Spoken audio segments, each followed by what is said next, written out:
that's a tremendous looking trophy. Welcome to the number one PlayStation podcast in the Oceanias. My name is Dylan Blight. Joining me this week, as always, Ashley Hobley. Always. I think that was the first time I've said the always thing, right? I think so. Yeah? You're officially on board as the always? Yeah. Let's just go with always, for... and then when it's not always, just say it'll always be always. I'll never not say it's always. You know, just won't mention even when I'm not here. Yeah, it's fine. It's just like a rare occurrence. It doesn't take away from your badge of always. Always, cool. Yeah. Always keep on alwaysing. So we are recording this late Sunday night. We are preparing for PAX later this week. So PAX. that's all that's really on my mind, I guess, at this point. A lot of preparation, trying to get a lot of things ready happening before heading off on the plane off into the world. But I'd say the only other big thing happening this week is Red Dead Redemption, right? Ooh. Obviously Red Dead's releasing. As I've mentioned previously on this show several times, don't care. But you're someone that cares. I do care. You do care. Oh, so I'm not like super hardcore, but yeah, I don't have a raging boner for it. But you're getting the game, right? I'm getting the game. I've pre-ordered it on Amazon, so it'll definitely be here by the time I get back. Yeah, you don't have to worry about that, not showing up day one. I'm not going to freak out that it doesn't show day one because I'm definitely not going to be playing it. No, so. Picture. Tell me why you're excited. What do you just do the things. I give you a stage. But you've complained before behind the scenes. You've privately messaged me and said, Dylan, you never let us talk about Red Dead on this show. So here you go. Talk about Red Dead. I mean, we'll talk about it in a little bit again. I got to Red Dead Redemption late. I think like halfway through the PS3 cycle. And I loved it. Like, I really enjoyed the Western theme. I enjoyed the open world. I enjoyed GTA 5. And I'm expecting a sort of similar-ish... Everything they've been talking about, like, beyond the, like, meme stuff, like horse testicles and pooping and that sort of stuff, like, the actual gameplay, storytelling elements have got me interested in how it's going to be more organic and not sort of forced. Mm-hmm. Force you down certain pathways and that sort of thing. And who doesn't want to rub a train? Well, I mean, I don't want to get arrested, so I don't really, See, this sort of brings up something I've realized about you, like, from our past year or so. You don't like playing as assholes. Well, I can't... We played Donut County the other month. You were so upset.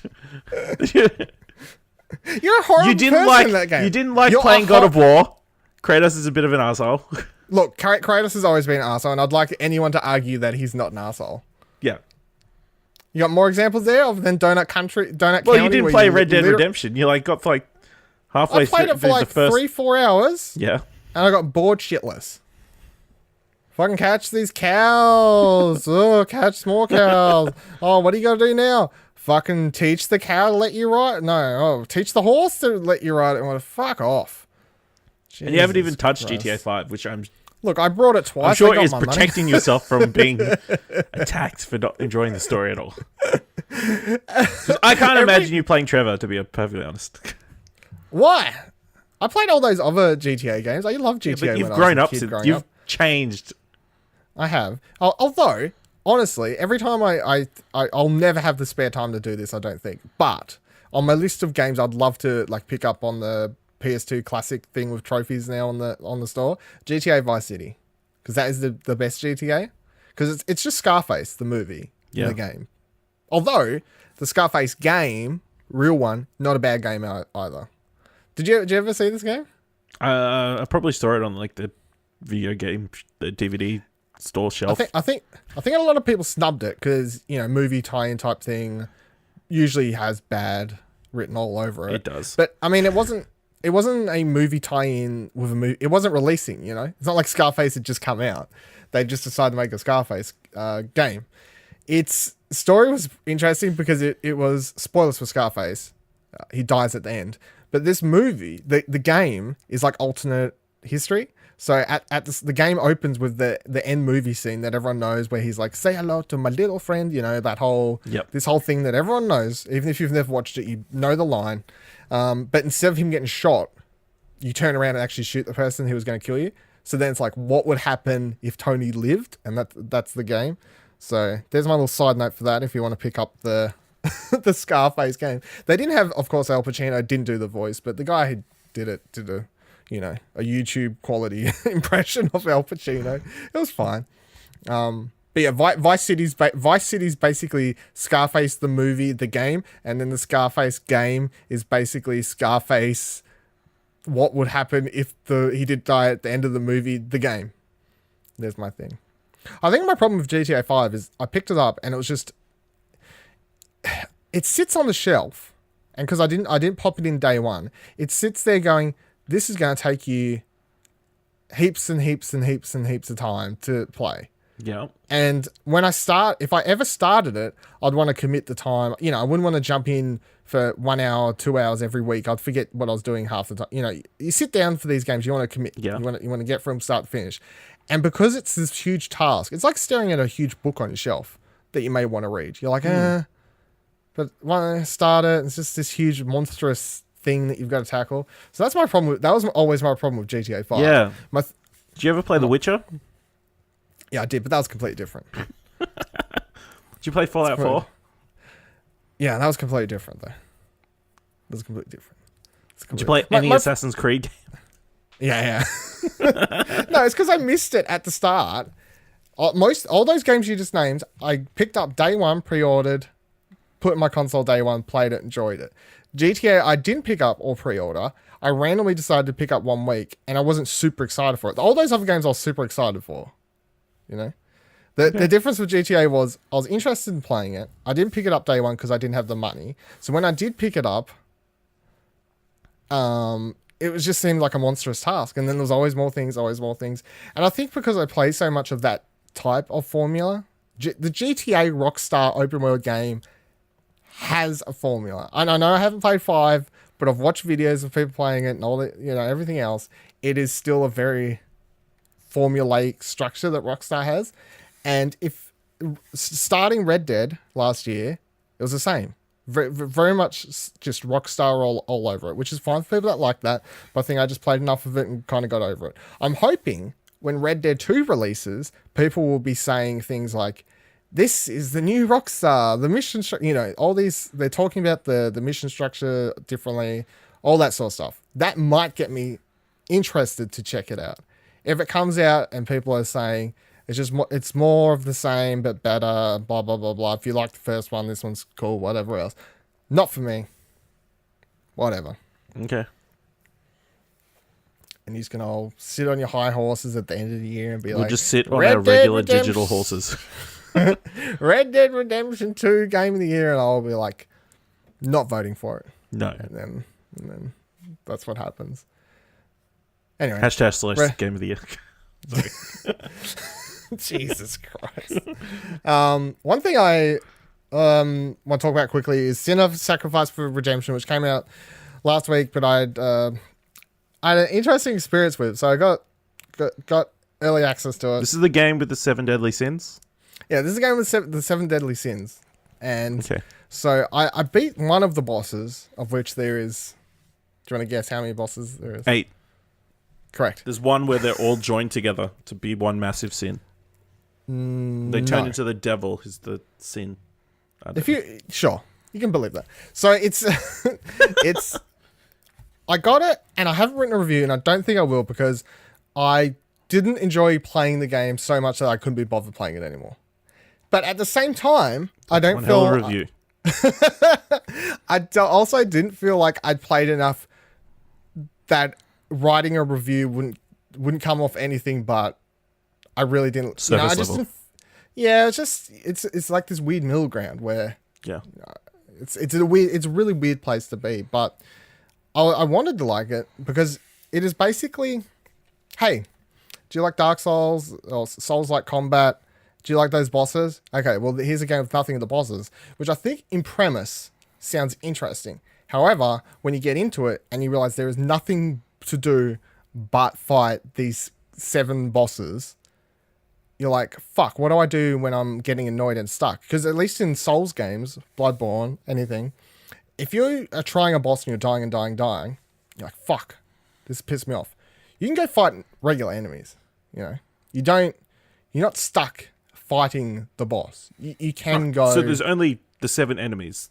There's nothing else in the world. There is nothing else. So it's like Shadow of the Colossus, but without any traversal. Yeah, you're in a room, and around you are 7 stone tablets type things. And when you walk up to each one, you have to make a sacrifice. And for each different boss, there's different sacrifice. So for one of them could be just as simple as you lose 20% of your health. And that's a sacrifice you make, and you have to do that to fight the boss. So the game is, different bosses have different sacrifices. Like, oh, this one halves the amount of health potions you have. Blah, blah, blah, blah. And that's it. When you make your sacrifice, the stone tablet or whatever it is opens up into a portal. You enter the portal, and then you're fighting the boss. That's it. You do that several times. Now, I tried out all the bosses. Some of them I would rate as actually quite interesting. Two or three of them, really cool, really interesting. Bunch of the other ones, cheap, shit, horrible, designed really badly. But because the mix is kind of here and there, and there's literally nothing else to do, I was finding myself just frustrated to a degree that is just not fun. I wasn't. It wasn't even like get good and beat the game, which, you know, obviously the Souls thing is get good. It's just, what do I do? I'm frustrated at this boss, but my choice is to either fight this boss again or go fight another boss. That's not going to help my frustration. Can I not go fight like smaller enemies and practice the parry system, the dodge system? There's no way to practice any elements of the game on weaker enemies other than the boss, which I just found. Yeah, I think it's a cool idea and premise that wasn't executed well at all, really. Because at least other games like Mega Man, right? So Mega Man is a game designed around bosses. Similar to this in that you basically have access to all the bosses at the start of the game. You can pick to fight them in whatever order you want. However, leading up to the boss, there is an actual level.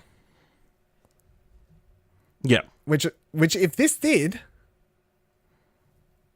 even like a short 5 or 10 minute level leading up to the boss, then there would have been some area of enemies to practice on and do stuff. Yeah. Because when I first started fighting the first boss, it's like, okay, cool. You can parry in this game. I figured it out by pulling it off once. I'd like to learn how to better time that. But I'm just going to get 2-shot killed by the boss, and then that's not really a good way to parry, because then I have to load up again, and then if I fuck up the parry twice in a row, then I have to load up again. It's just not... it doesn't... It's not good game design. No, I wasn't having a particularly great time with it. A couple of the bosses are cool though. There is one that's like these 2 chain women. I don't know. They're really tall, and they change and spin around in this room and throw blades at you and stuff. And fighting that one, I was like, this is actually designed really cool. Another one of the bosses is basically designed around patience. So he's in the middle of a pack of what you could describe as, you know, like Spartan guards or something. There's like 50 guards surrounding him, and they kind of just move off with shields and spears really slowly. And you kind of have to just slowly but surely parry each one to take them down. And the music that's playing in that one was quite good and interesting. But then there's other bosses like this. I think it's the boss for gluttony or something like that. It's like a giant fat thing that has its mouth in its gut, and it'll chew you and eat on you. But that takes place on an iceberg where you could roll out of the way of the boss's attack, and then you'd roll off the side of the field. And you'd load back in, and then the boss would jump in there, it would knock you back, and you'd fall off the side of the field. And that was like, I'm just getting like, oh my fucking God, like this, and the camera was annoying. Anyway, there's my Sinner's Sacrifice for Redemption review. My suggestion is only play it if you are the Souls fan that really, for whatever reason, likes to be punished. That's what you love to do. You love to get pissed off at the game and have fun doing it. Then play that game if you want. But if you listen to everything I just said and said that and thinking that sounds like a horrible time, yeah, it was. That there was a horrible time. Yeah. So Call of Duty Black Ops 4 made $400 million already. I don't think this is super surprising, considering how... What? Basically, A game without a single-player campaign made a ton of money? I know, Unbelievable. Right? That is the... I think that's the takeaway, and the only reason I wanted to bring it up, really, because if you look at Twitch, basically every big Twitch streamer is playing Call of Duty for the past week or so. All the big Fortnite streamers have been playing Blackout. Everyone's been talking about the game really positively for the most part, including, obviously, myself and Nick have been playing it a fair bit. I played it a lot.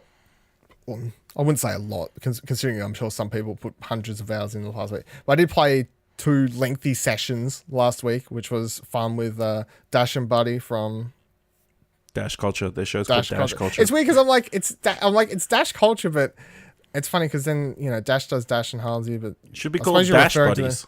we need you need to call it the you need I just want a different name, just the Dash and Buddy universe. Dash and Buddy take over podcast. Sure. Well, them. Yep. Was having some fun playing. See, we're Blackout. not great at names. No, we're not really. We'll workshop But it. yeah, I think that the biggest takeaway is, hey, all those people in the YouTube comments and Twitter going off when this was announced there wasn't going to get a single player, saying they weren't going to buy the game, to boycott the game, taking away the single player was going to ruin it, etc., etc. What difference did that make? None. Absolutely none. It's made zero difference. And I'm sure, and this is something I've been saying Call of Duty should do for years, honestly. My thing for years has always been, why don't they just put out a multiplayer version and then a single player Call of Duty game? And they don't have to be in the same year, because you could run this current Call of Duty. Just make the single player DLC. What? Well, although maybe they wouldn't want to. I feel like you put out this one. It's got 3 multiplayer modes, right? Yeah. Basically 3 different games. It's a full price game. You got 3 different games in it, but they're all multiplayer. And then they can run this for 2 years if they wanted to. More than 2 years if they wanted to, as a game, with DLC and all that sort of upgrades. How about a year or 2 from now, or even next year if they'd worked it out properly, they could put out a single player Call of Duty that is like a 20, 30 hour, just solely single player Call of Duty, action heavy movie. It's like, how our Call of Duty campaigns are usually 6 hours tops and they're full on. This one's a 20 hour thing. And that's the game. There's no single player in it. Maybe even just charge $50 or $60 instead of, well, actually they probably couldn't for the amount it costs. No, yeah. If you're going to do that, it'd be interesting to see how it'd work. Here is a 20 or 30 hour Call of Duty campaign, the quality that you've always known, big actors in it. You've got name a big actor at the moment. Who do you want in it? Who do we want in it? Ryan Gosling. Go for it. You got Ryan Gosling in the latest Call of Duty game, alongside Troy Baker, Nolan North, whoever the fuck you want. It's 20 to 30 hours, full price, single player only. How do you reckon that does? Not great. I feel like for all their talk, multiplayer is what everybody's getting Call of Duty for. Yeah. Yeah. I mean, if it's a good story and it's like top notch, then yeah, it's going to sell gangbusters. But I think because how many people are going to come out the next day and say, "Oh, I finished the campaign. I'm just going to end up trading it in." Well, I mean, yeah. That's why that is the mentality that ended up. So you can't win. No, but that's why in 2009 or whenever it was, those couple of years around then, basically all games got multiplayer modes tacked onto them because the companies were getting sick of people trading them back in straight after finishing them and people complaining, they're not sticking around for the single player. You don't even get that many single player first person shooters these days. Like, I can't even think of any, really, that are solely single player. On the PS3, there was heaps. There's heaps. Yeah. Even from companies that now do Call of Duty games, like Singularity and stuff. So, it was like, here is a 12-ish hour single-player first-person shooter game. No, there's no multiplayer. Doom? That's it. Is Doom multiplayer? Yeah, Doom's got multiplayer. Was Bioshock Infinite on PS4? I mean, there was a port. Okay. So, see? They just don't. They don't. I know Spec they Ops: don't. The Line would be, but that was Well, it's probably third PS3. person, but third person, but Oh, yeah. is it third person? They're all the same. Oh, we're missing the big one that everyone listening to this is yelling at their whatever they're listening to. Oh, I'll say it for you now, and you'll be like, "Oh yeah, Wolfenstein." What? No. Yeah. We missed the most obvious one. But apart from Wolfenstein, I don't think they really exist anymore. But Wolfenstein is what 15 to 20 hour. I haven't played the second one yet, but 15 to 20 hour first person shooter. Hey, it's single player only. And it did well. Like it did really well. How come Call of Duty can't do that? Yeah.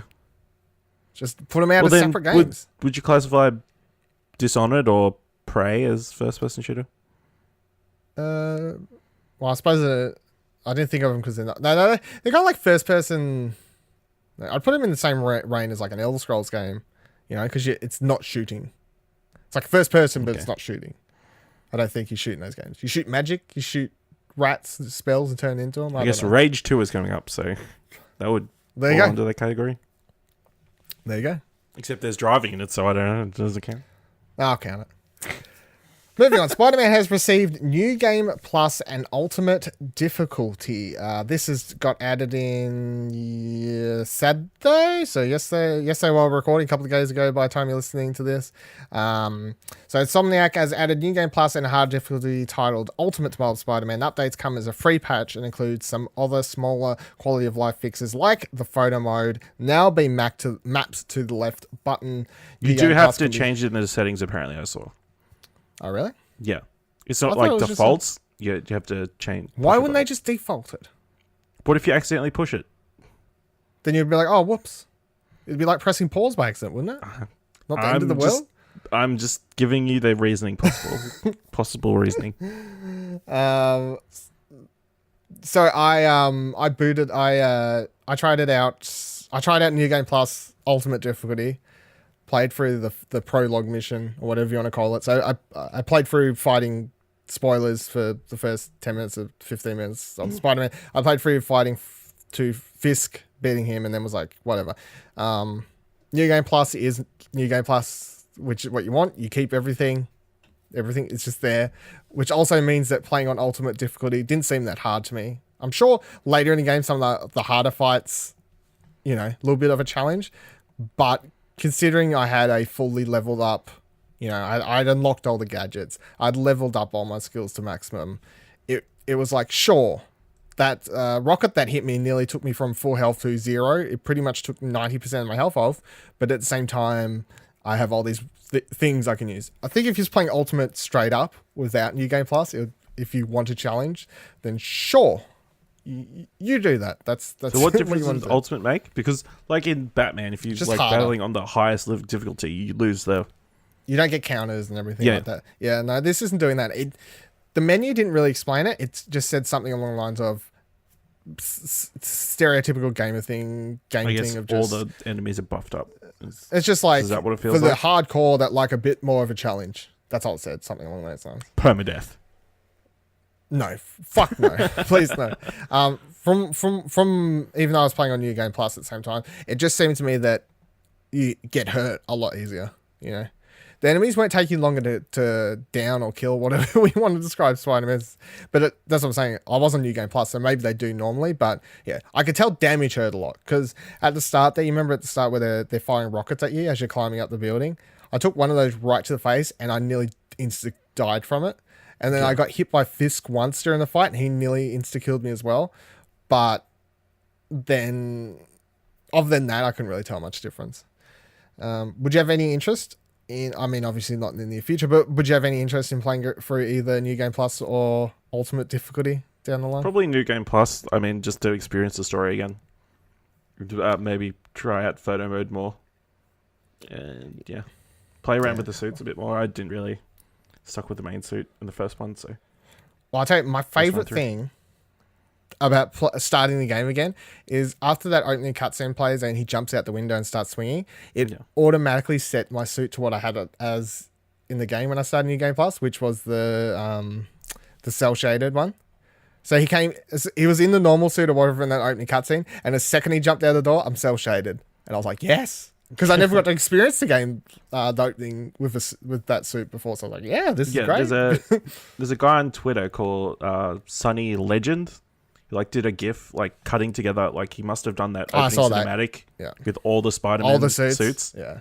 Just cut it together. It's awesome. It was also awesome. Shit out one of the I don't know if you saw it, one of the Marvel Insomniac guys was talking about the photo mode, how they've added stickers. They've added puddle stickers. The ultimate revenge, really. Oh, so good. Ultimate revenge. You can have as many puddles as you want. Yeah, I think another part was they added a bunch more stickers.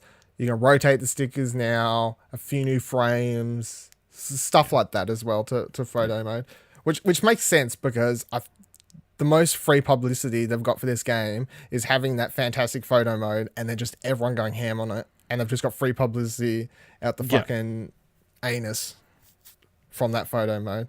And updating the photo mode and now making it easier, so because you can map it now to the left D-pad, I've already seen more people uploading photos saying, I could get these really cool combat shots now because I don't have to go into pause menu and go to thing. I just tap left and I can take the shots. So they're just about to have a whole bunch of more free publicity coming out right as the week approaches the DLC releasing. So that works out quite well for them. I also with the New Game Plus, it gives you a reason to go back, and now that you know the story beats, you know when you want to take photos of like cutscenes and stuff. I also think this because I was fucking around when I played for it the first time. I'll be interested when I sit down and just focus on this. I'm not going to do side stuff because it was boring. I'll just focus on the campaign. Yeah. And I reckon you could beat it fairly quickly if that's all you're focusing 10 hours, on. like 10, 12 hours maybe. It's fairly short. I always remember the Arkham games.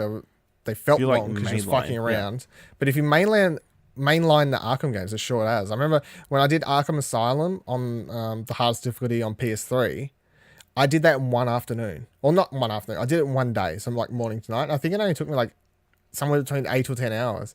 I was so surprised because obviously I'd been playing the game for weeks beforehand, stopping, fucking around, doing side things, whatever else, looking for stuff. But when I was just like, okay, just story, let's just race through this. And then you beat a game that took you weeks the first time in one sitting, you're like, okay.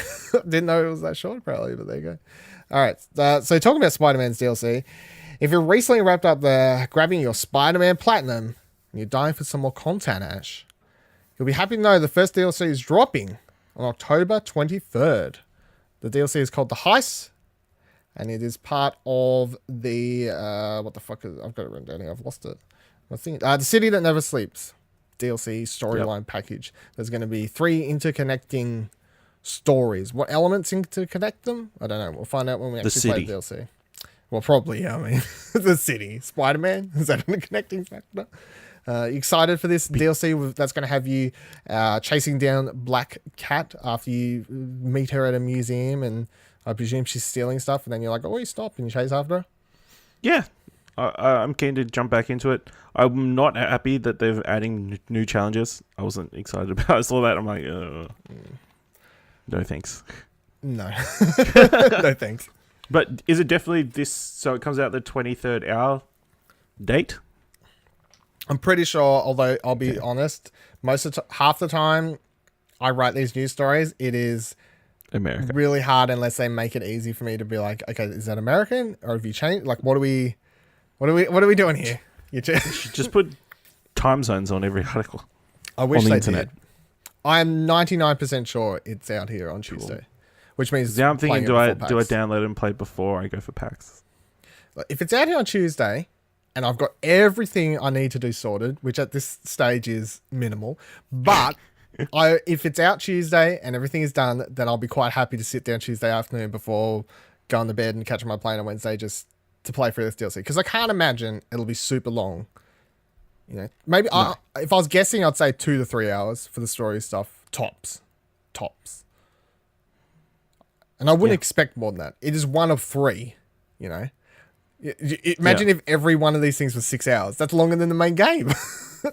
That'd be awesome. Yeah. So other stuff that's going to come with this is you're going to get some new suits and you're going to get some other little things. So, where are those suits here somewhere? So you got a Resilient suit, which is by Marvel illustrator Gabriel Delotto. I think I said that right.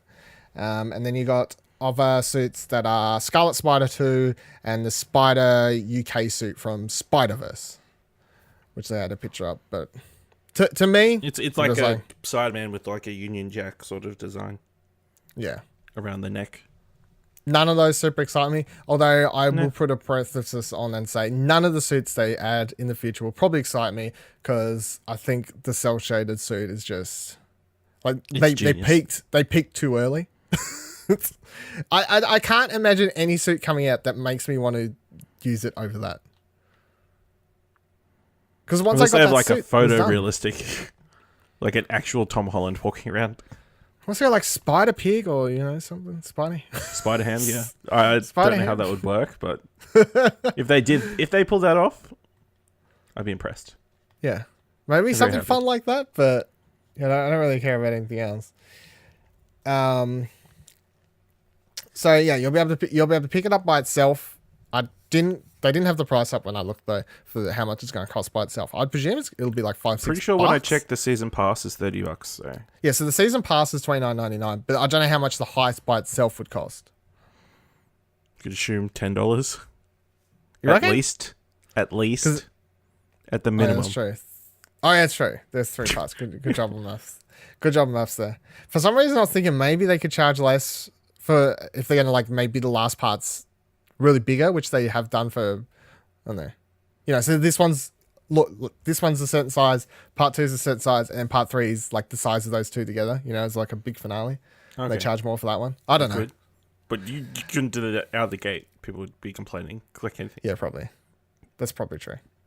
I'm excited. It's more Spider-Man. We'll talk about it more, probably not next episode, but the one after that, I'd presume. At some point. Days Gone has been delayed until April 2019. The news came from a PS blog post where they were updating the dates for PS4 titles, which was a bit of a weird place to put it, I felt.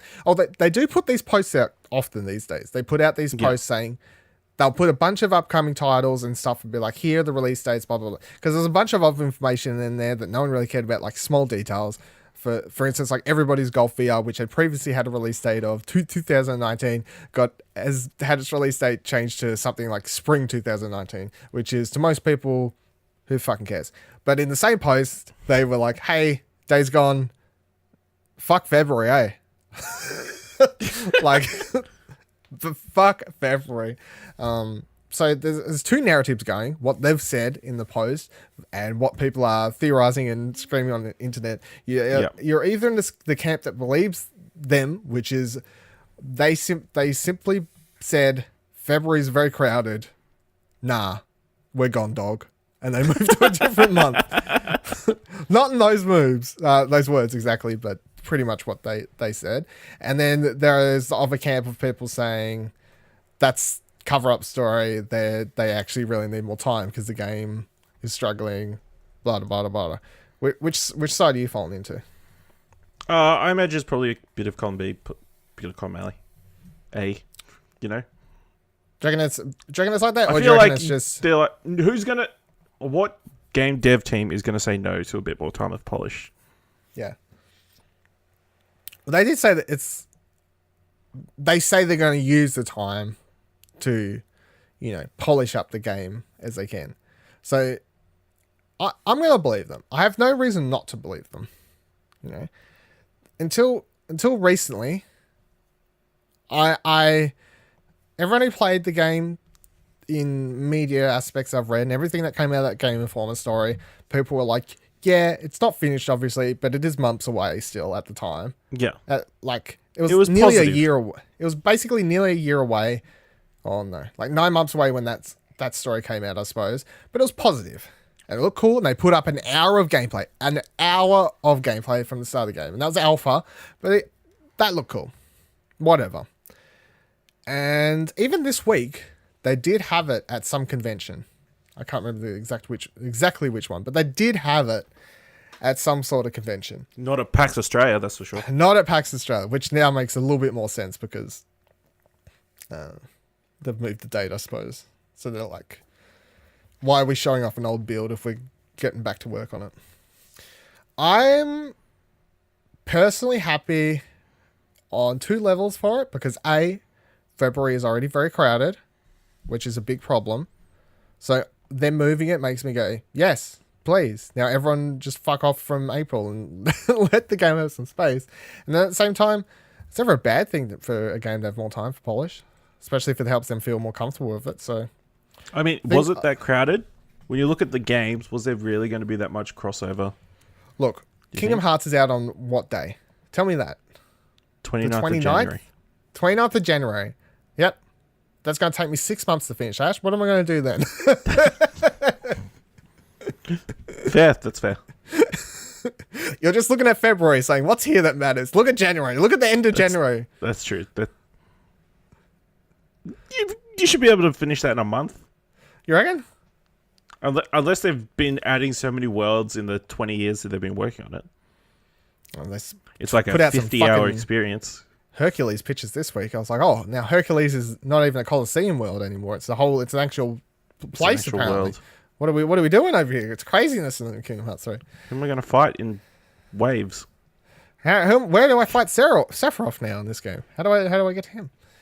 But yeah, I mean, honestly, it wasn't shocking to see it move, and I'm happy to see it move.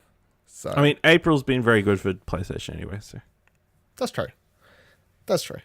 And at the same time, without them doing PSX and at the end of the year, this also might help them be able to promote it easier. Because come the end of the year, December through to January, guarantee Kingdom Hearts and all these, especially Kingdom Hearts, is just going to be fucking flogged everywhere, and that's just going to be the biggest thing. So at least coming out in April, if they want to try and promote it and get more people interested in it, they're going to have a high chance. Because they would have really struggled, I feel. It's like, where are you promoting that game for that February release date over everything else that's coming out January through to February? That's just going to be so much louder than you. Yeah. Struggle Street.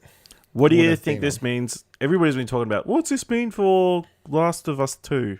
Did you really think it was coming out next year? It's not coming out next year. I don't think Last of Us 2 was coming out next year. Yeah. End of 2020 at the earliest, I would have thought. And if it does come out next year, which I'm open for, of course, because I'm happy to play that whenever it's ready. If it does come out next year, those 2 games are nothing alike to me. The only people I feel like could get those games confused are people who haven't played The Last of Us. If you've played The Last of Us and you've watched a trailer for Days Gone and you think they're anything alike, I just don't. I don't. Then they've got zombie-like creatures in them. No. just no. You're giving gamers too much credit. You think? I know. Everybody seems to be bringing up that argument. Oh, they're too much alike. Do you think they're alike? I don't think they're alike, but I don't think they're anything alike. They're completely different games to me. They don't even. You put them next to each other, unless they both have brown cases, which is fucking very possible. There's nothing alike. The story's nothing at all alike. Their settings nothing at all alike. Their gameplay is nothing at all alike. Why do people not do this more to like 2D side scroller, Castlevania, Metroidvania type games? Well, fucking you can't put out fucking what was the big game that the Philip Mission ripped off? What the fuck was that thing called? Dead Cells. You can't put out Dead Cells because it's too much like this other fucking 20 other fucking games that released this month that are pretty much the same on the Switch. I open up my Switch these days. It's like, here are 39 new 2D side scrollers.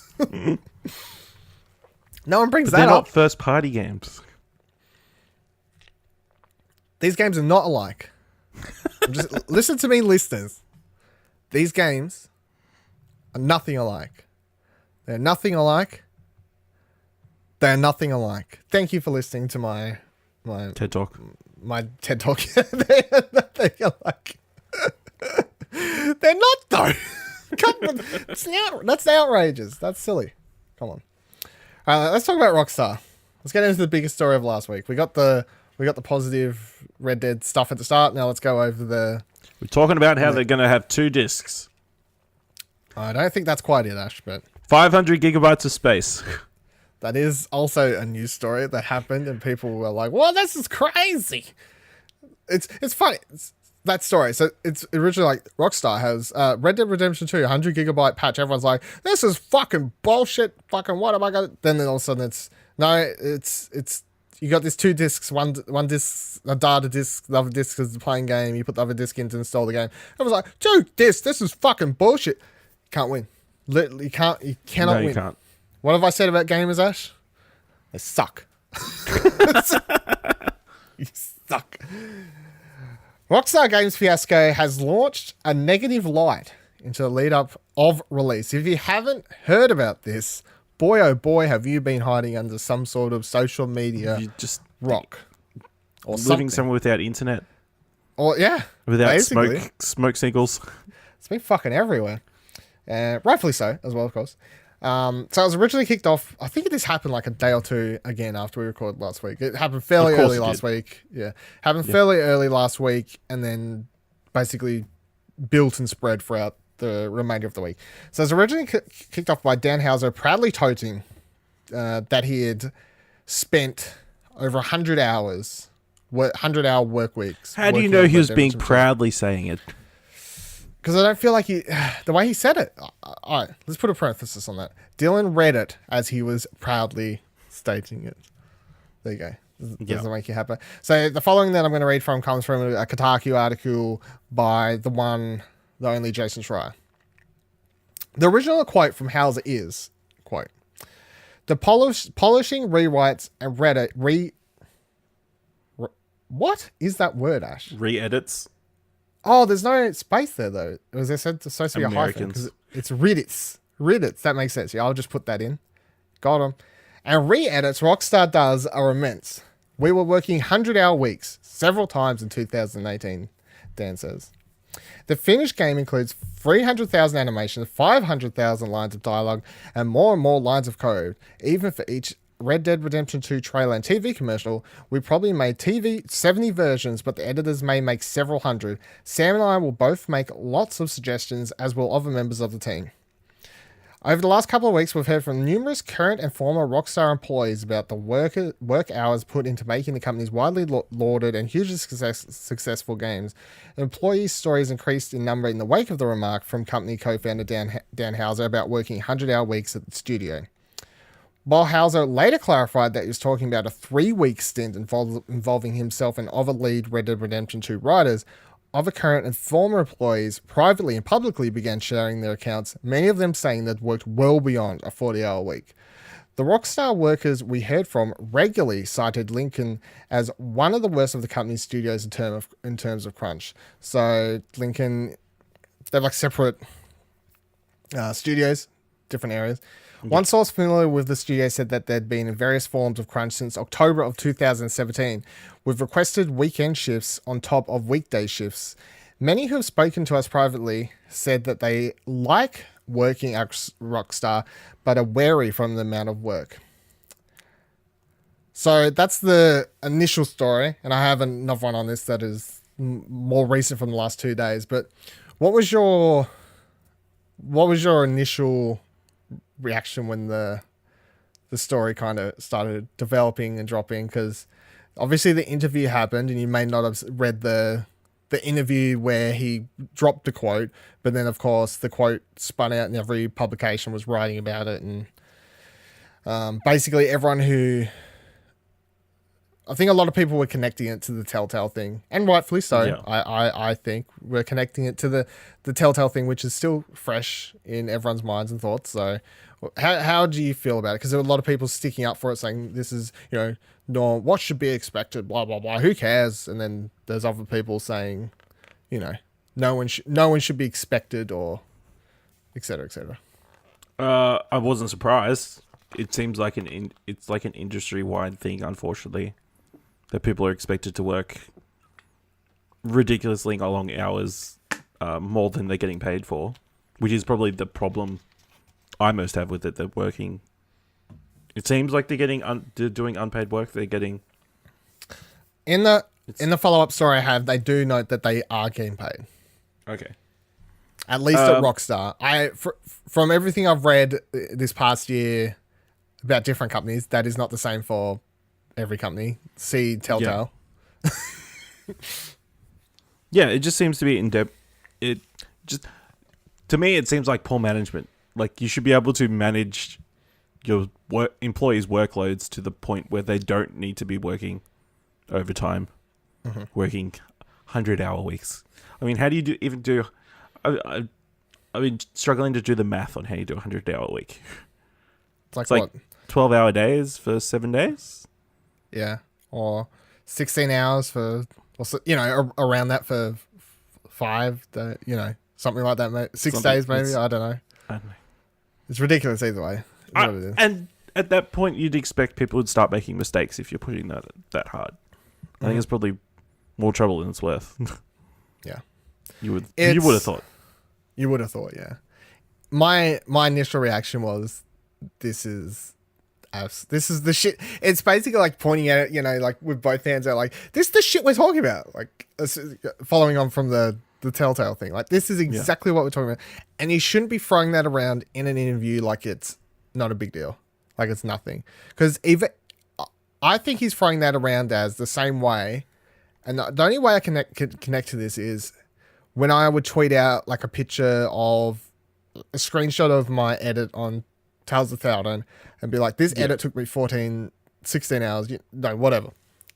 Same sort of thing. And I'm putting that out as I'm putting a lot of effort into this, and I'm wearing that as a badge price. People who tweet out their Premiere Pro screenshots, I've been working on this video for X amount of hours, blah, blah, blah. They're doing that as I'm fucking working hard, acknowledge me, sons of bitches. Please. And they're kind of wearing it as a badge of pride to a degree.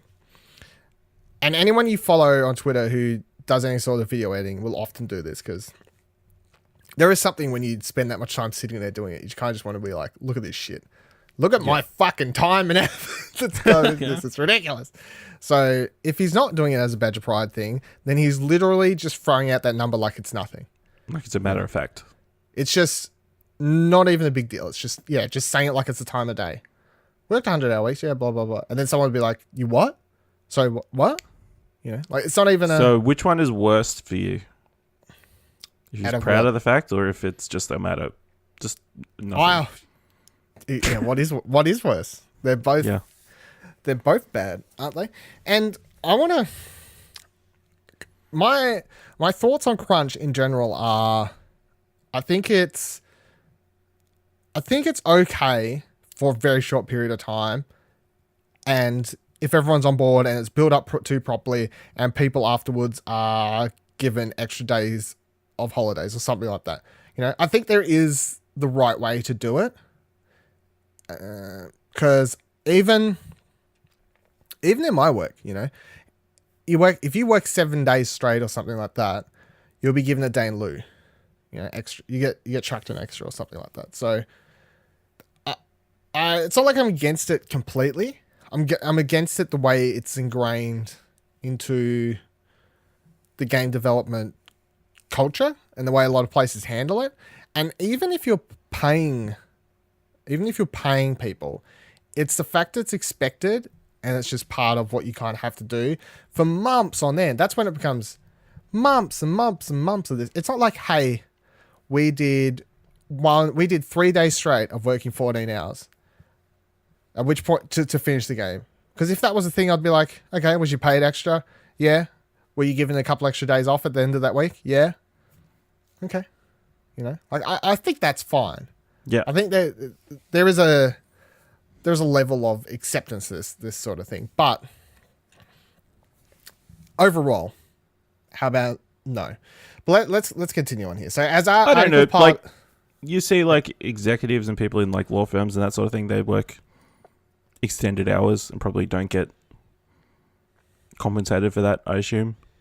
I've seen enough law dramas. You've seen enough law dramas? Late in the hours. Working late in the night. I don't know if I trust these Law and Order SVU shows you're watching. As articles piled up around House's comments and more followed up, more came out with the company allowing Rockstar made a choice to allow employees to speak to the press in a unheard of move, really, from the very secretive company that is Rockstar.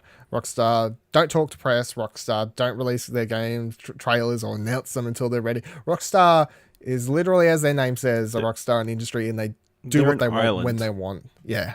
They're very disconnected to the rest of the industry. So you could tell that the negative press coming out from House's interview was affecting them. And I mean, it is a really bad time to have terrible press. Timing. Yeah, the week before your game launches. Like days before they were launching a launch trailer. Yeah, it's good timing. So then we got a follow-up piece from Kotaku once again, but this time by Stephen Totillo. Rockstar Lincoln, a UK-based studio that has been handling a lot of the quality assurance testing for Red Dead Redemption 2, is swearing off an approach that many employees say they had interpreted as mandatory overtime. That change comes as a result of a studio meeting at the end of a week full of unusually public discussion about the work hours put into the creation of what is likely to be one of the hottest big-budget video games of the last several years. Rockstar management described the situation differently to Kotaku, saying that overtime was not mandatory, but was part of a system in which the overtime was requested and scheduled by the bosses, but that employees could say no to it. So this is what I think where you put, no one's going to say no to it because you're going to get fired, or you're going to be afraid to get fired, or, you know, if nine of your other people before you have said yes, it's just peer pressure. It's such a sticky. Quote, through the conversations we've been having, it's clear to us that the requested scheduled overtime felt like an obligation to some, if not many of the team. The company's head of publishing, Jen Kobe, told Kotaku today. Quote, we therefore spoke to them to make sure it is clear that overtime is not mandatory. A post published to the Red Dead Redemption subreddit by a person with the handle Rockstar Throwaway 448 described today's meeting about overtime and the toll of working on the game. Quote, we had a big time working today where it was announced that all overtime going forward would be entirely optional. So if we want to work the extra hours and earn the extra money, as well as make yourself look better for progression, then we can do that. But there's no longer a rule making us do it, the Reddit poster wrote. Quote, this is a huge for us here in Lincoln, as many of us haven't been able to take full weekends without paying for it in a long time, and it is a giant step forward in making crunch less of a hell to deal with.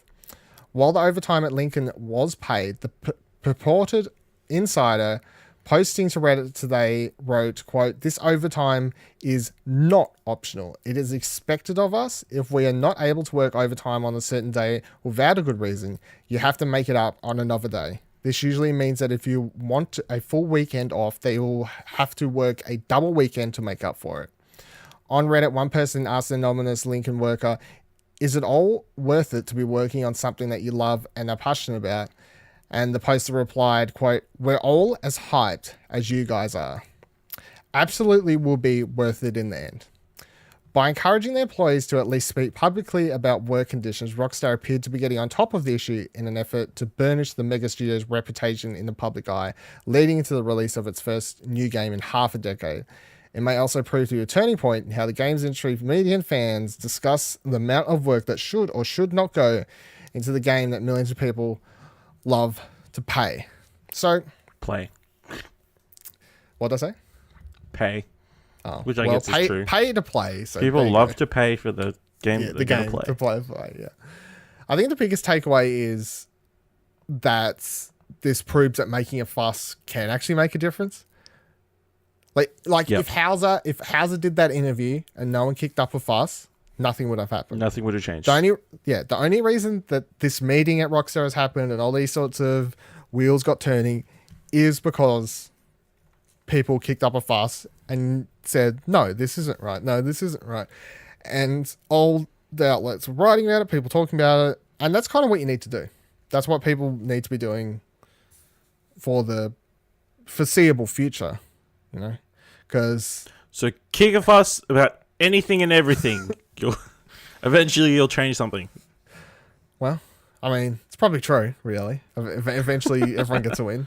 But I think this, if everyone just, after the whole Telltale thing happened, if any sort of situation like the Rockstar thing popped up and no one was willing to continually point out, no, then we'll just end up with another Telltale scenario next year or in 6 months or, you know. How many of these meetings do you think are being held across the world in the last week? Not that many. I reckon most video game companies will be stubborn as fuck and not give two shits until they're called out, especially the big ones. And that's nothing to do with the developers working there. That is, all of these problems rise from management. All of them rise from management. You know, like the problem of crunch simply boils down to, hey, here's a release date. You've got to make the release date, and then the people managing the development process didn't take into account the right amount of things. Now, you can put on that and say, yes, but Dylan, things often happen in development that you can't account for, blah, blah, blah, blah, blah, blah. But you can account for the fact that things that you don't know are going to happen are going to happen. You know what I'm saying? Like, you can account for the unaccountable by putting on extra people to knowing that you're going to need them. At least that'll help you in the... It should also be pointed out at this point that Red Dead was delayed a year. So if it wasn't, I'm pretty sure those workers would have worked. They would have died. Oh, is what we're saying. They would have died. And then Red Dead would have reanimated them and got them back to work. Yeah, it seems like it.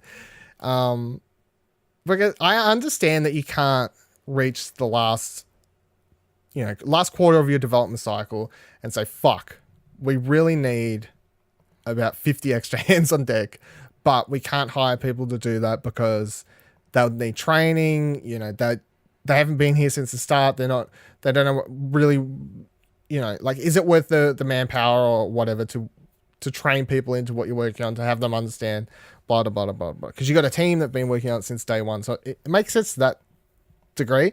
However, I still believe it is a management issue, and you can be more prepared for the uninevitable, the unknowing. You can be more prepared for the unknowing by trying, by knowing that something's going to happen, by knowing something probably will happen. And with a studio like Rockstar, can you say, oh, but we don't have the money to put extra people on just in case? They do. They have the money to say, just in case, we'll do this. Just in case, we'll do that. I understand if that was a smaller studio, you know, 5 people, whatever, they're running around, they're doing another thing. But I don't think they have that excuse. And I think the other thing, and this is kind of the conversation that happened when I was talking about Telltale as well, I do think it's a little bit... I think there's 2 ways that we go about changing crunch. A lot of it's in the development area, which is something that obviously I can't really do much about. That's their whole... Developers are over there in their own world. their own planet, whatever. But changing that from the inside is going to be a very long process, because I think it's just ingrained in the industry by this point that that's just expected what you do. But I do think as people who play games, you can do something by changing the way you think about these games. And because a lot of times people just look at a game that comes out. So Rockstar releases Red Dead Redemption 2. Everyone's like, thank you, Rockstar. Thank you, Rockstar, for this game. Thank you, Rockstar, for this game. It's a really amazing game. Everyone's thanking a company name. It would be the same as if a movie released... Warner Brothers released a movie and people were like, thank you, Warner Brothers. Thank you, Warner Brothers. People don't do that, though. People actually know the actors. They know the directors. They know the producers. At least the big front runner people who work on it. They may not know the fucking gaffer, the cameraman name. You know what I mean? The small oils. But at the same time, it is better. It is at least better than the games industry. People will say, good job working on this thing. It's a top product, actor, producer, etc., etc. You know, I can think of a million producers off the top of my nose. You got Jason Blumhouse running around. He's just Blum. It's Blumhouse. You got Jason Blumhouse, Mr. Blumhouse. His name is Jason Blum. No, it's Blumhouse, I'm telling you. What do you want to watch, Ash? You got Jason Blumhouse, or Blum, if you want to call him his real name, running around, owns Blumhouse Productions or whatever. Is it called Productions or is it just called Blumhouse? I think it's just called Blumhouse Pictures. Yeah, Blumhouse Pictures, running around this past week for the Halloween movie, of course. And he's talking, doing interviews and sorts of things. And there's someone you can look at. Hey, he's the producer of the movie. But whenever a game comes out, everyone just literally thinks of a fake, fictional company, corporate face. Apart from, in very rare cases, where you've got your Cliff Blazinski's and your, whoever else. Neil Druckmann's and your Cory Barlog's. Sure, there you go. And the Insomniac guy who was shipped around. Okay. Grant something. Ted Price? Oh, what's about? Well, there's someone else. No, for Spider-Man.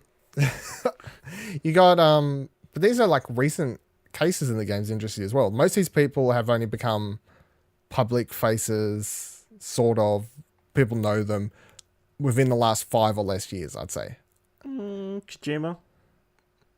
Yeah, I was saying that like Miyamoto. your Cory Barlogs, your Neil Druckmann's, these ones you're naming. There are some you can name outside that, but they're a very small handful. Even that's a small group, yeah. Yeah. So I'd say one of the biggest changes that you can help for the like mentality as someone, if you go out there, you pick up your video games, blah, blah, blah, blah, is you need to escape the looking at it as you look at the back logo. Who made this game? Rockstar logo. Rockstar made this game. Rockstar didn't make this game. Fucking 300 million people. Well, I don't actually know how many people worked on it. So when you do your tweet saying, I loved Red Dead Redemption, search up every single person in the credits and tag them in that tweet. Sure, if that's what you want to do. But I think if someone would like to put that list together to make it easier for the rest of us. I have honestly thought so many times about how much effort and who would I need to contact to say, here, I'm willing, help me. I don't know how to program, but I'll be willing to put in the research work, the documentation, some sort. Help me get IMDb running for games. IMDb for games industry would change games. Let's cut this out of this and we'll start it up. It would though. It honestly would. Because whenever I'm watching a movie, I walk out of cinema and I often Surely look up... someone's come up with that. No. I've looked for small examples, but they're not. They never run like IMDb. They just don't. It doesn't exist. Not to the IMDb Standard. level. Yeah. Because it's just like a mentality thing. If you buy a game, I think if you change your mentality to actually remember that people worked on it, and the other thing that I think needs to change in the people's mentality is to not expect these games as fast and as often. And I think that's honestly the biggest thing. Those two things I think need to change with people. And I think the biggest thing is people just need to... A lot of us grew up playing games where I feel they were faster and cheaper to make to a degree. And now they're, of course, big $1 billion dollar industry that games is. And they take way more time and way more hours. And we've got all the voice acting and the graphic quality of a lot of games is getting towards looking like a movie. It's just so much bigger. But the way the industry makes them hasn't really changed. And it's not updated its way of going about it. And the way that people who play games and they think about them hasn't changed also. Because as far as I'm concerned, there is enough games coming out month to month that there's never a boring period. And people will argue with that. They'll say there is still a dull period every year.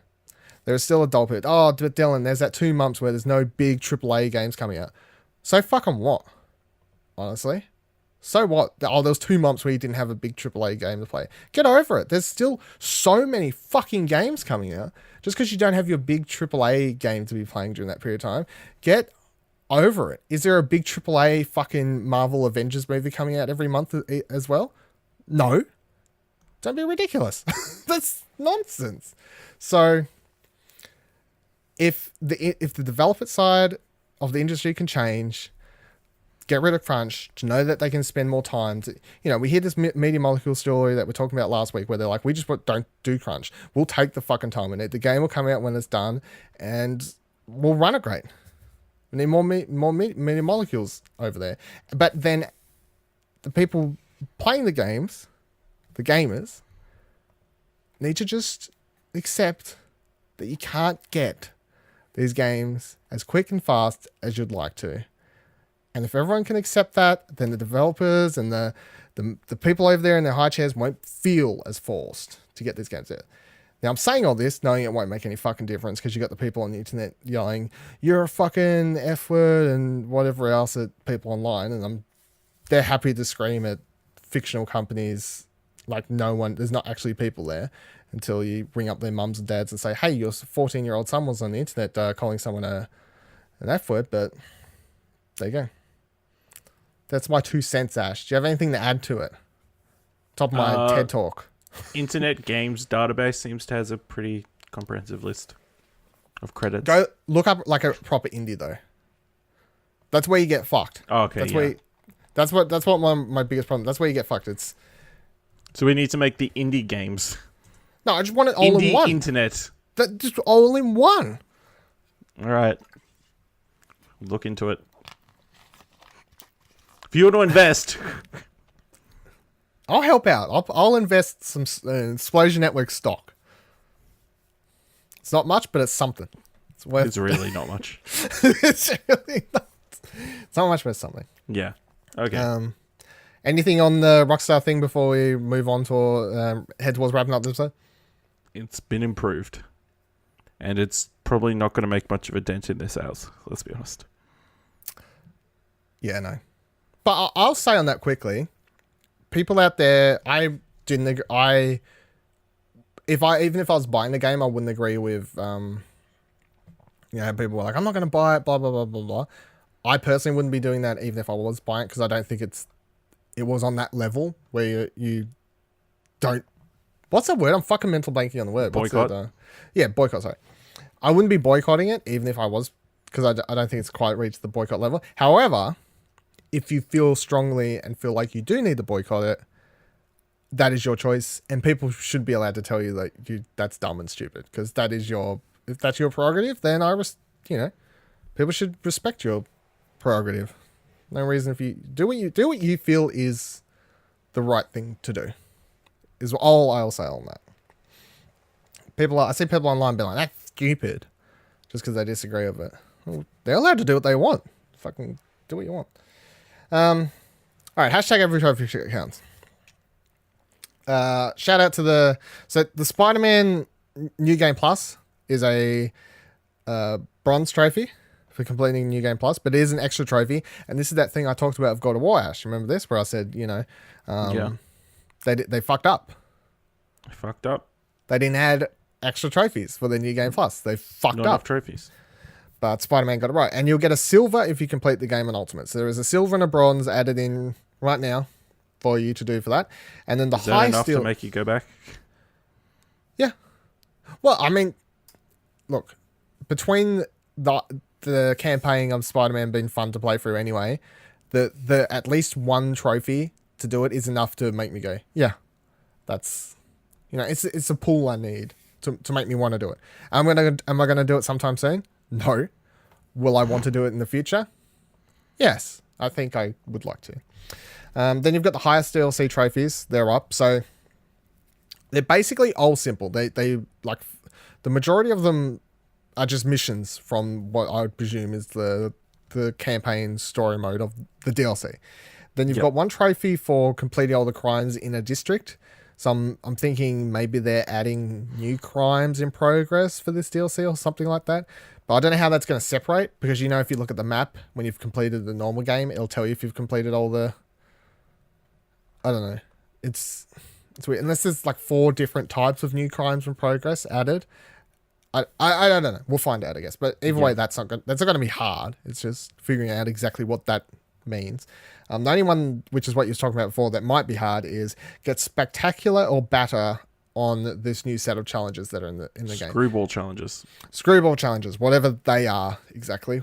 I feel like Screwball's like a villain of some sort. Is it? I don't know. Spider-Man.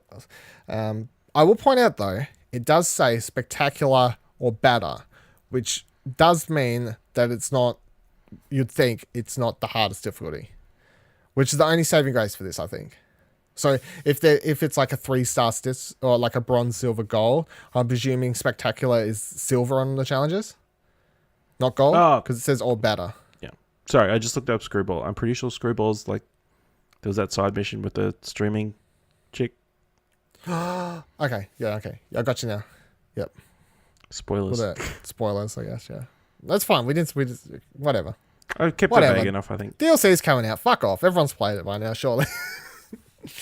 But surely that must make you feel a little bit better. There's not gold on every that's charge. not too. It's still, so there's a It's chance. got some sort of story element to it, I guess. Some sort of thing happening. There's two trophy sets out. Quickly want to go over to. So the first one's Paw Patrol, on a roll. Paw Patrol, on a roll. Ash. It's a game based on the hit kids TV series. Has no platinum though. What? Has no fucking platinum. Unbelievable. We need to get those kids in and at an early age trying to get them platinum trophies. Fucking right we do. They don't even get a gold for this. Not even a gold. It's Who's putting this these new lists age shit together? of don't give kids gold medals because you got to teach them about it's all how hard life everybody's is and, participation trophies. yeah. That's none of that shit. So they're like Nothing for excellence. This trophy list: 4 silvers, 12 bronze. Life's hard, kids. Life is fucking hard. No golds, no No, platinum. life is easy, is what they're saying. Just get all these basic trophies. Nobody gets to succeed and exceed their potential. It's fucking Everybody bullshit. treated the same. Basic. Basic. Back in my day, Ash. Yeah. Back in my day when I was on my PS3 and I played a lot of the kids or the movie tie-in games. Hannah Montana. Yeah. Platinums everywhere. They had them. Yeah. Paw Patrol on a roll is what kids have to deal with these days, though. It's fucking disgraceful. It's fucking disgraceful. It's a difference Disney makes. Yeah, that is the sign. Then we also had Nickelodeon kart races trophies have popped. We've talked about this game. It's coming out. it's coming out. So the only thing in the whole trophy list, the game does have a platinum. Yes. The only thing in the whole trophy list that could be a challenge, that seems like it could be any sort of problem, is complete all cups in expert difficulty. But, of course, it is a kids game. It's a kart racing kids game based on Nickelodeon property. So then the question becomes, how hard is, quote, expert mode actually going to be? And we won't know until you actually get your hands on it, or someone else does to tell us, of gets their course. hands on it. But it could either actually be hard and like, fuck, you've got to, this is like winning by millisecond expert mode races, or it's just, hey, I'm not 5. This is, I've played kart races before. This is fairly easy. If expert mode isn't hard though, count me in for the platinum. Yeah. Go on. Because the rest of the trophies are just, Race. pretty basic stuff. It is very, very, I was flicking through it like, you'll get that just by playing, you'll get that just by playing, you'll get that just by playing. That one you'll probably have to go out of your way, but wouldn't be hard. You just have to do a specific thing. But this is the only one that stood out as could be an issue. In case you forgot, that game is coming out, that we did a whole episode nearly on. Yeah. It's underwhelming.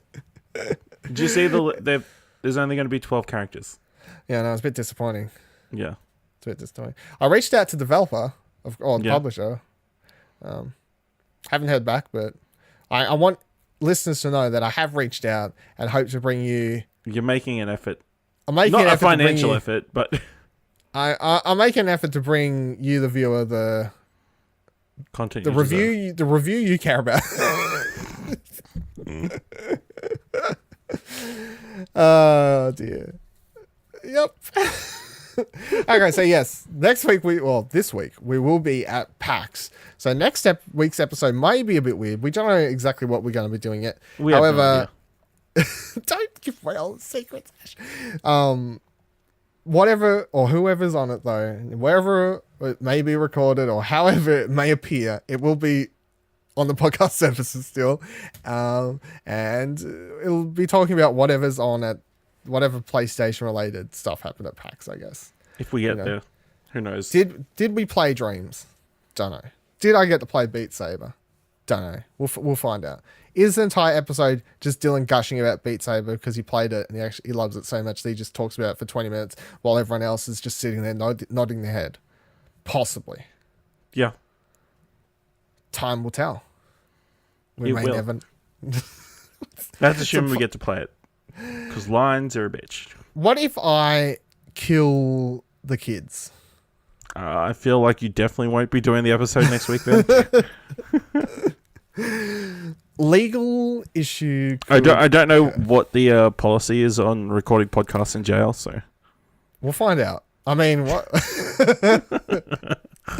On Dreams though, I want to shout out real quick. I didn't put it as a news story because this has already gone longer than I wanted to, and I thought if I brought it in, I'll just talk about it for too long.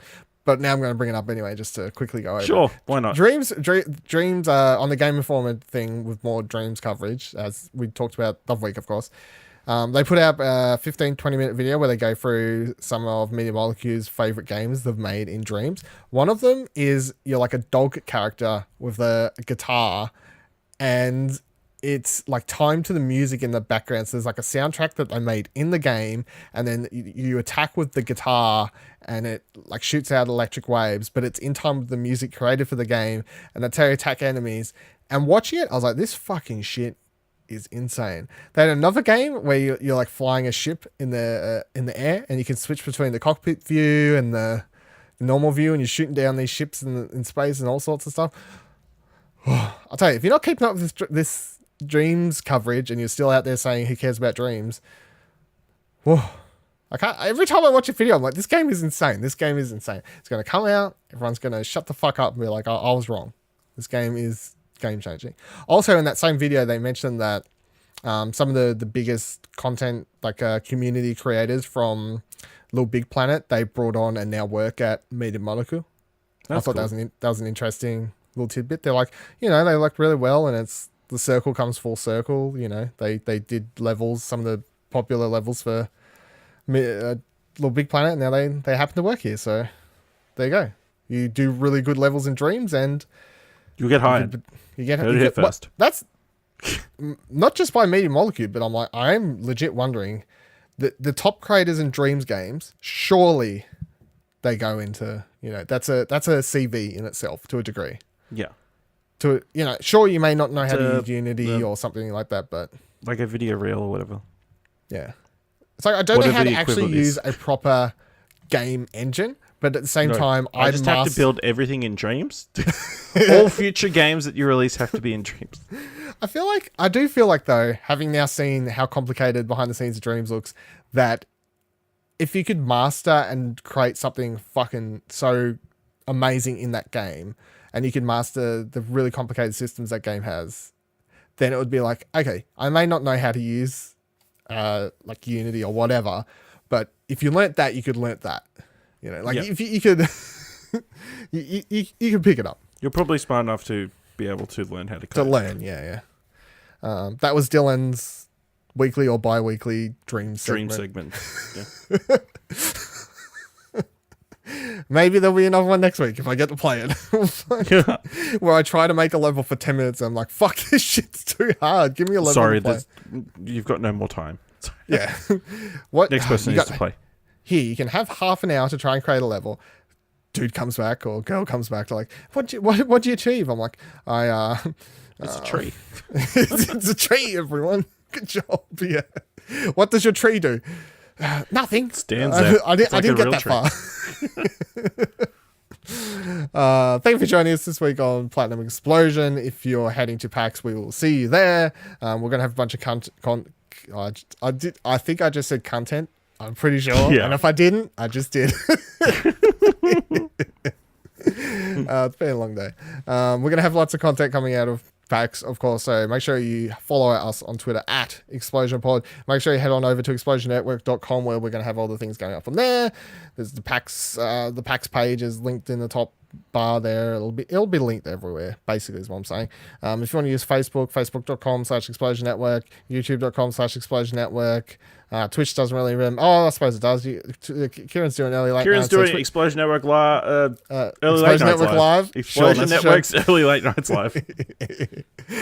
Twitch.tv/Explosion Network. You'll catch that at the usual 6:30 Australian Eastern Standard. What do we say these days? Daylight time.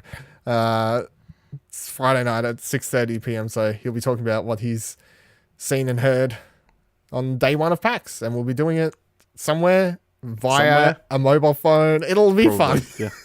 It'll be fun. Ash will be in the background holding up, drawn up graphics cards on blank pieces of A4 paper. Yeah. Whatever works. Got an iPad. No, I'm not bringing an iPad. You can follow me on Twitter at Vivaladil, Vivaladil. You can follow Ash where? At Ashley Hobley, ASHLEYHOB, it's a thing. Follow this show on Twitter at Plat Podcast. Don't forget to rate it on Apple Podcasts if you can. If you don't want to do that and you're at PAX, make sure to just tell everyone you see in lines while you're waiting to play games or panels that you should listen to Explosion Network content. This show in particular, because that's the one you're listening to right now. It's probably the best way to go about your time this week, I feel. Yeah, you're waiting in line for a long time for stuff, so. Just put the earphones in the person in front of you. Just pop them in. Put your phone, unplug them, Loudspeaker. turn it up as loud as possible. And skip to this part. Hello, everybody! Hello, people in the line in PAX. How are you going? ExplosionNetwork.com. ExplosionNetwork.com. We're really sorry that this right person now. is playing this really obnoxiously It's really loud. awkward. We didn't tell them to do it. In fact, we told them not to do it, but then decided to say if they did do it, then we'll do a little bit here. If you're wondering if this is a bit, it's not really. We didn't expect anyone to do this, but it's happening now. There you go. It's crazy. Join our Discord, explosionnetwork.com/Discord, talk about all the things there. And this is, of course, a product of Explosion Network, of which you can catch many more shows, articles, news, reviews at explosionnetwork.com. Until next week, may PAX be great if you're going. If you're not going, the FOMO be little. Bye. It is October, and that means it is going to be the biggest month in video gaming for Australia, with PAX Australia just coming up later this month. Of course, the Explosion Network is going to be there, giving you all the greatest coverage that you can expect from the event, from everything from the panels, the games, what's happening day to day, articles, videos, all sorts of fun things on social media. It's going to be great. That means you need to head on over to explosionnetwork.com. Make sure you keep your eyes locked there. Bookmark our PAX page that's available there. Make sure you're following our Facebooks and Twitter accounts, Instagrams, all those fun things. And if you're heading over to PAX, we'll see you there. Enjoy Red Dead, I guess, while you're not there. No, yeah, fucking... Nick.